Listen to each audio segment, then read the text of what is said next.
bahwasannya kita semua ini sama-sama la haula wala quwata illa billah, sama-sama nggak punya daya dan upaya, semua daya upaya kepunyaan Allah. Kamu yang datang pada malam ini yang mendatangkan adalah, kalau Allah tidak mendatangkanmu, kita nggak bakal sanggup untuk datang, wahai saudaraku. Betul apa enggak? Dan saya datang ke tempat ini juga yang mendatangkan adalah Allah. Karena sama-sama semua kekuatan dari Allah, jadi jangan lagi ada merasa lebih baik daripada orang lain.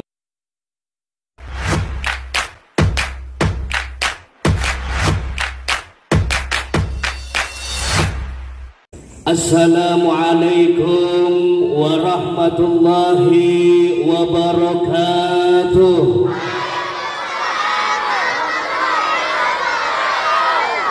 Hormati walaupun secara jasad beliau tidak bersama dengan saya dan kalian, tapi yakin dan percayalah malam ini barokahnya Allah turunkan kepada kita yang hadir pada malam ini.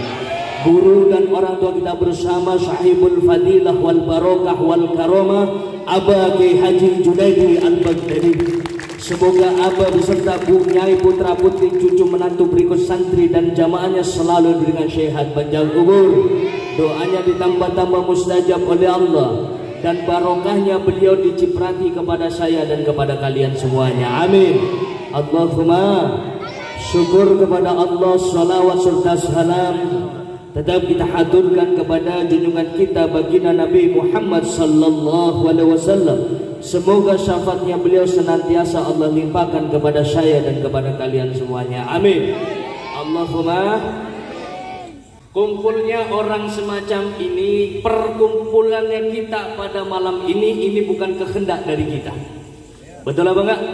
Kita kumpul duduk di tempat ini enggak lain tujuannya adalah ilahi antamat waridhokamat lubi. Hanya Allah yang menjadi tujuan kita. Kita datang ke sini enggak punya niat macam-macam. Kita datang duduk di tempat ini niatnya ilahi antamat waridhokamat lubi. Betul apa enggak? Dan karena tujuannya ilahi anta maksudi, maka siapapun boleh duduk di tempat ini. Tidak memandang pakaian, betul apa enggak? Tidak memandang pekerjaannya sebagai apa, tidak memandang latar belakangnya sebagai apa. Yang penting sama-sama tujuannya kepada Allah. Pengajian semacam ini harus seperti ini, harus menjadi bahrun bila sahil, harus menjadi lautan yang tak bertepi. Kalau pengajian begini jangan dikotak-kotakan, jangan digolong-golongkan. Siapapun yang mau hadir harus diterima, sekalipun yang mau hadir seorang bajingan harus diterima. Kenapa? Karena dia juga ciptaan daripada Allah. Betul? Mereka tidak tobat-tobat karena mereka dimusuhin terus. Kalau orang seperti itu dimusuhin nggak bakal tobat-tobat, wahai saudaraku. Bagaimana caranya? Ia adakan acara semacam ini, rangkul dia, ajak dia zikir kepada. Terus pertanyaannya gimana Gus? Kalau pulang ngaji dia masih minum, nggak masalah. Yang penting waktu ngaji jangan bawa minuman. Betul apa enggak? Perkara dia pulang ngaji mau mabuk lagi, nggak masalah. Itu urusan dia dengan Tuhannya. Kamu nggak usah ikut campur. Betul? Betul apa betul? Oh, saya ngomong gini di mana-mana saya ngomong begini, hadirin. Kenapa? Karena tugasnya seorang pendakwa, tugasnya anak kiai, tugasnya seorang ustadz itu merangkul mereka yang belum kembali kepada Allah. Bukan malah dimusuhi. Coba kalau tempat ini dijadikan rutinan semacam ini, orang pun akan senang melihatnya, wahai saudaraku. Allah itu lebih senang kepada hamba-hambanya yang ridho dengan apa yang Allah tentukan, daripada kepada hambanya yang diberikan ketentuan menjadi orang yang alim tapi dirinya merasa lebih mulia daripada seorang pemabuk. Allah tidak suka dengan hamba yang seperti itu. Kan jelas tadi disampaikan sama gitu bagus, manusia itu tempatnya salah. Betul apa enggak? Tempatnya lupa, tempatnya dosa. Gak ada satupun manusia dalam muka bumi ini yang tidak berdosa. Betul? Biar kiai, biar anaknya kiai punya dosa, Bu. Bener nih. Cuma cara berbuat dosanya itulah yang berbeda. Sama-sama pendosa, gak usah ngata-ngatain satu sama lain. Gak usah saling merasa lebih baik daripada orang lain. Betul apa enggak? Setuju apa ora? Seneng apa enggak ngikut ngaji? Seneng apa enggak? Seneng. Kenapa? Karena pengajian kita ini tidak pernah mengkotak-kotakan. Betul apa enggak? Abah Yai mengajarkan, ajak dia berzikir kepada Allah siapapun orangnya, apapun profesinya, apapun pakaiannya, karena pakaian itu hanya tipu belaka. Betul apa enggak? Betul apa betul? Kalau saya hadirin dari dulu, prinsip saya dari dulu, lebih baik saya ngajak orang mabuk itu ngaji, lebih baik saya ngajak orang yang tatoan tuh ngaji, lebih baik saya ngajak germo tuh ngaji daripada ngajak orang yang selalu masuk ke masjid. Kenapa? Oh, tiap hari udah ke masjid, ngapain diajak ngaji lagi? Betul apa enggak? Yang perlu diajak ngaji itu orang yang masih mabuk, betul? Orang yang masih ada dalam kesalahan, dalam kegelapan, aja dibawa, kenalkan kepada Allah. Jamaah yang ada di sini saya ajak kenal kepada Allah lewat wasilah guru dan orang tua kita bersama, Abah Kiai Haji Junaidi Al-Baghdadi. Bersama beliau nanti kita akan dibawa kepada Syabdul Qadir Jilani. Dengan Syabdul Qadir Jilani nanti dibawa kepada Rasulullah. Dengan Rasulullah kita sampai kepada Allah. Alhamdulillah. Kalau jamaah manakib mah nggak pernah merasa lebih baik dari orang kok. Betul apa enggak? Kenapa? Karena sudah dididik bahwasannya kita semua ini sama-sama la haula wala quwata illa billah, sama-sama nggak punya daya dan upaya, semua daya upaya kepunyaan Allah. Kamu yang datang pada malam ini yang mendatangkan adalah, kalau Allah tidak mendatangkanmu, kita nggak bakal sanggup untuk datang, wahai saudaraku. Betul apa enggak? Dan saya datang ke tempat ini juga yang mendatangkan adalah Allah. Karena sama-sama semua kekuatan dari Allah. Jadi jangan lagi ada merasa lebih baik daripada orang lain. Alhamdulillah.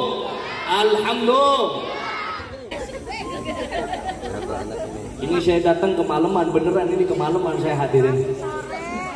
Harusnya itu saya naik jam 10, itu biar enak, biar enjoy ceramahnya. Ini kalau jam segini ceramah saya kayak diuber-uber sama kereta hadirin. Nyasar pakai GPS. Begitu bagus tuh sama ngerasain kalau udah naik malam tuh sama. Soalnya kita tuh satu guru satu ilmu. Karena Abah Yai itu pesan ke saya kalau ngaji tuh jangan malam-malam.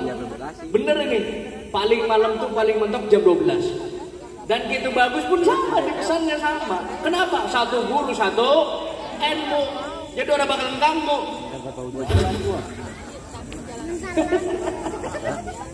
Alhamdulillah. Nah, kalau sudah pengajian semacam ini sudah tidak lagi di kotak-kotakan, tidak lagi melihat profesi, tidak lagi melihat pakaian, dibangunnya, didasari, dipondasinya dengan rasa cinta. Karena di mana ada kepunahan, di sana cinta akan datang membawa kehidupan. Betul apa enggak? Di mana ada penderitaan, di sana cinta akan datang membawa kebahagiaan. Di mana ada luka, di sana cinta akan datang sebagai obat. Betul apa enggak? Betul apa betul? Dan di mana ada yang namanya kehinaan, di sana cinta akan datang membawa kemuliaan. Amin. Allahumma. Betul apa betul? Oh, kalau jamaah nggak punya cinta, nggak bakal istiqomah bertahun-tahun ngikut Abah, wahai saudaraku. Dari zaman Cibitung, bahkan mungkin ada yang dari zaman musola, betul apa enggak? Mungkin dulu pernah ada yang ngelihat saya masih segede botol, segede gini.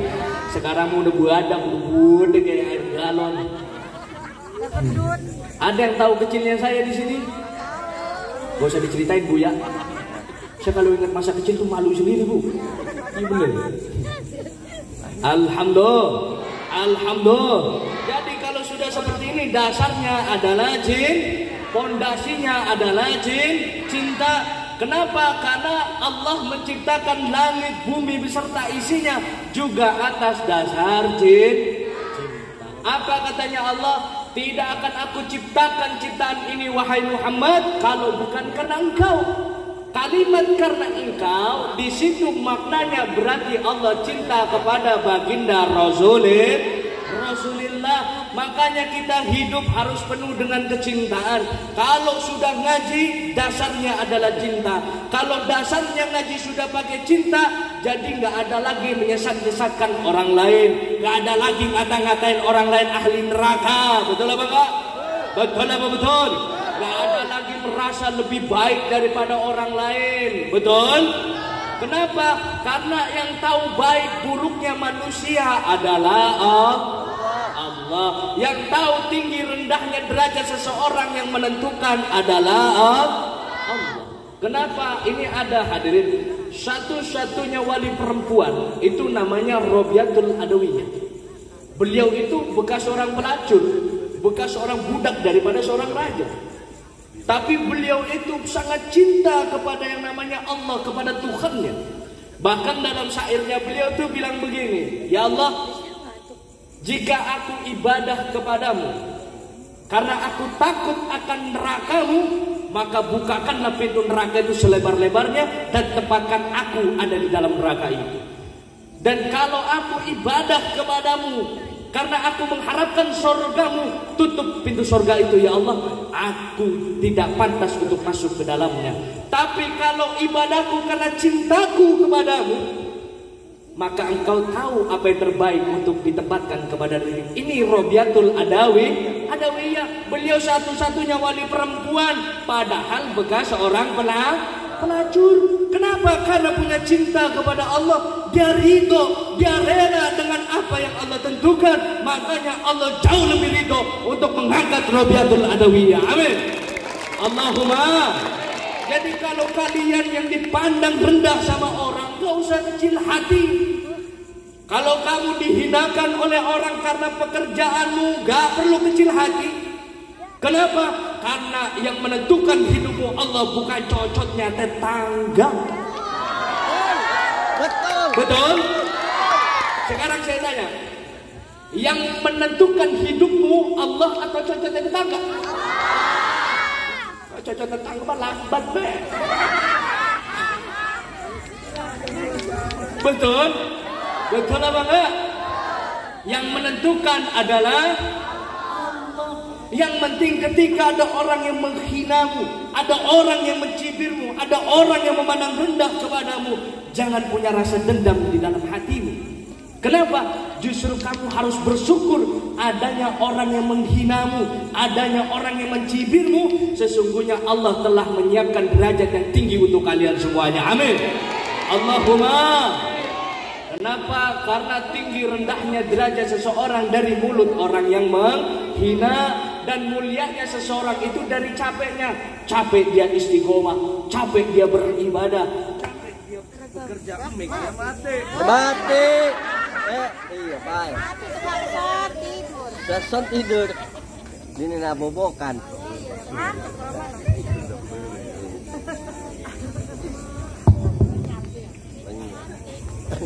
Lanjut. Bagaimana lagi tadi? Cocoknya tetangga. Lu makanya seneng banget ya kalau bahas cocok tetangga lu ya. Orang dicibirin mulu di romanannya. Tuh kan, betulnya bareng. Gak apa-apa. Orang mencibir itu bukan berarti orang itu tidak suka kepada kamu. Orang yang mencibirmu, orang yang menghinamu, itu juga perintah dari Allah. Ketika ada orang yang menghinamu, ketika ada orang yang mencibirmu, maka berbahagialah kamu. Berbahagialah kamu. Kenapa? Karena Allah telah menyiapkan derajat yang tinggi untuk orang-orang yang dihina. Amin. Allahumma. Percaya apa enggak? Percaya apa enggak? Oh, jamaah manakib yang bertahun-tahun sudah merasakan. Dulu pertama ngikut manakib, hinaan datang silih berganti. Betul apa enggak? Ngapain pengajian sampai pagi, pulang pagi? Ada yang begitu? Ada yang dihina begitu? Sekarang saya tanya, yang makin timbul hidupnya yang makin enak, yang dihina atau orang yang menghina? Yang dihina, orang yang menghina itu akan dihempaskan oleh Allah. Kenapa? Karena Allah tidak akan pernah rela kalau hambanya yang istiqomah ibadah kepada Allah dihina tuh, Allah nggak bakal rela. Karena Allah akan mendatangkan pertolongannya untuk orang-orang yang dihina oleh sesamanya. Amin. Allahumma. Alhamdulillah. Semoga jamaah manakib diangkat derajatnya semuanya oleh Allah. Anak turunannya dijadikan anak turunan yang mulia, mulia di dunia dan mulia di akhirat. Amin. Allahumma. Yang penting kalau ada orang yang menghina, ada orang yang mencibir, kita nggak perlu dendam sama orang yang menghina. Kenapa? Karena dendam itulah yang nanti akan menghancurkan diri kita sendiri. Karena dendam itu nggak ada manfaatnya, wahai saudaraku. Dendam itu hanya menguras tenaga. Dendam itu hanya menguras pikiran. Dendam itu hanya mengkotorkan hati kita yang bersih. Betul apa enggak? Betul apa betul? Gak perlu dendam. Justru banggalah ketika ada orang yang mencibir. Alhamdulillah saya didoakan oleh cocotnya tetangga. Ditolak, Bab. Benar hadirin. Karena kalau orang menghinamu, sesungguhnya kamulah yang akan dimuliakan oleh Allah. Dan makin hinalah orang yang menghina diri kamu. Inilah yang diajarkan guru kita Aba Ki Haji Junaidi Al-Baghdadi, bahwasannya hinaan tidak perlu dibalas dengan hinaan. Hinaan balasnya dengan rasa bersyukur kamu kepada Allah. Alhamdulillah. Dan semoga hati saya dan hati kalian dijadikan hati-hati yang ridho semuanya oleh Allah. Ridho dengan apa yang Allah tentukan, apapun bentuknya. Semoga hati kita selalu dilapangkan dan diridhokan oleh Allah. Amin. Allahumma.